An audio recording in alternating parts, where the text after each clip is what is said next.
Which of the following represent ungrouped data?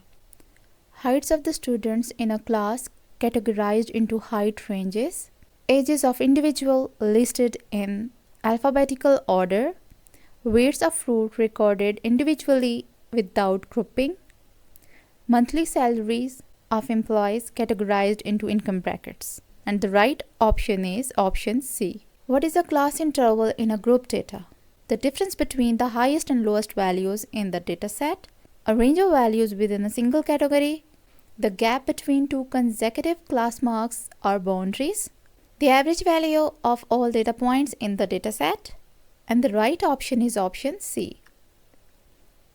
Which of the following is an advantage of group data? Provides detailed information about individual data points, allows for direct comparison between individual data points, requires less storage space compared to ungrouped data, simplifies analysis and interpretation of large data sets. The right option is option D. Which of the following is a characteristic of ungrouped data?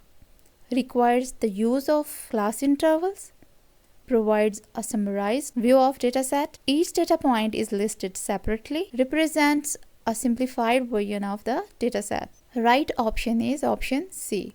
In group data, what does the class weight represent?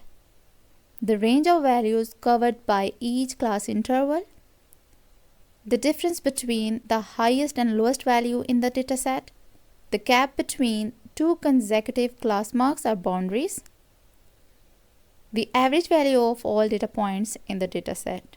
And the right option is option A.